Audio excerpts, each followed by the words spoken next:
আসসালামু আলাইকুম। আশা করি সবাই ভালো আছেন। তো আমাদের এই পরিপত্র বর্তমান যে শিক্ষা মন্ত্রণালয় থেকে প্রকাশিত। তো এখানে বলা আছে যে জাতীয় শিক্ষাক্রম 2022 নতুন পুস্তক মুদ্রণ ও চলমান মূল্যায়ন পদ্ধতি সংক্রান্ত জরুরি নির্দেশনা প্রদান। তো এই নির্দেশনা প্রদানে বর্তমান যে শিক্ষাক্রমের যে পরিস্থিতি, যে কোন বই কত সাল পর্যন্ত থাকবে সেই সম্পর্কে এখানে আলোচনা করা আছে। তো সেই সম্পর্কে সবাইকে অবহিত করার জন্য ভিডিও তৈরি।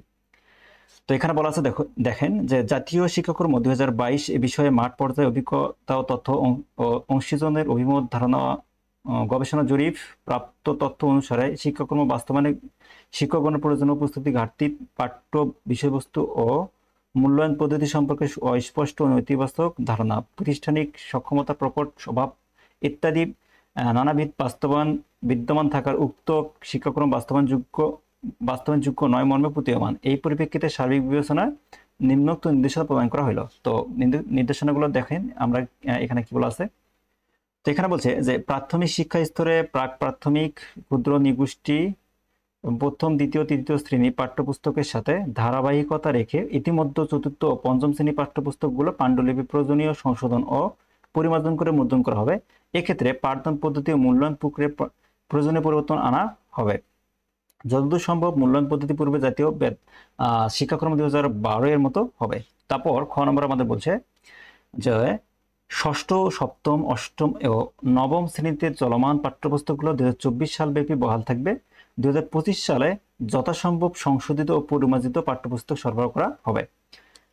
গ নম্বর আমাদের বলছে বিজ্ঞপ্তিতে যে 2024 সালে অবশিষ্ট সময়ে ও বার্ষিক পরীক্ষার ষষ্ঠ, সপ্তম, অষ্টম ও নবম শ্রেণীতে অধ্যয়নরত শিক্ষার্থীদেরকে পরিমার্জিত সংশোধিত মূল্যায়ন পদ্ধতিতে মূল্যায়ন করা হবে। উল্লেখ্য, শ্রেণী কার্যক্রম সমূহ নির্ধারিত সময়ের মধ্যে সম্পন্ন করার লক্ষ্যে ষষ্ঠ থেকে নবম শ্রেণী প্রতিটি 6টি করে বিষয়ভিত্তিক যে মূল্যায়ন কার্যক্রম অসম্পন্ন রয়েছে সেগুলো আর অনুষ্ঠিত হবে না। সংশোধিত ও পরিমার্জনকৃত মূল্যায়ন রূপলেখার ভিত্তিতে ডিসেম্বর নাগাদ 2024 সালে ষষ্ঠ থেকে নবম শ্রেণী বার্ষিক পরীক্ষা অনুষ্ঠিত হবে। সংশোধিত ও পরিমার্জিত মূল্যায়ন পদ্ধতি রূপলেখা শীঘ্রই বিশ্ববিদ্যালয়গুলোতে প্রেরণ করা হবে।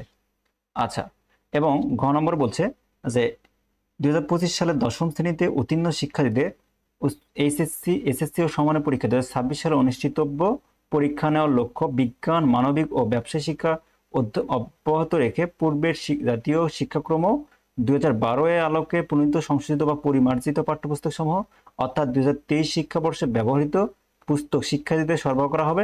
জাতীয় শিক্ষাক্রম 2012 অনুসারে প্রণীত শাখা বিজ্ঞান, মানবিক ও ব্যবসা শিক্ষাভিত্তিক এই পাঠ্যপুস্তক সমূহের একটি সংক্ষিপ্ত পাঠ্যসূচি প্রণয়ন করা হবে, যাতে শিক্ষার্থীরা এক শিক্ষাবর্ষের পদ্ধতি পাঠ্যসূচি সম্পন্ন করতে পারে। পাঠদান ও মূল্যায়ন পদ্ধতি জাতীয় শিক্ষাক্রম 2022 অনুসারে পরিচালিত হবে। এখানে দেখো, এখানে একটা বিষয় লক্ষণীয় যে যারা বর্তমানে নবম শ্রেণীতে অধ্যয়নরত আছে তারা দশম শ্রেণীতে 2025 সালে পরীক্ষা দিবা, এবং তাদের জন্য 2026 সালে যে পরীক্ষাটা হবে সেটা আমাদের অর্ধেক সিলেবাস মূলত তারা তৈরি করবে, এবং সেটা হবে 2023 সালের যে শিক্ষাবর্ষ সেখান থেকে মূল্যায়ন করে তারা তৈরি করে দিবে।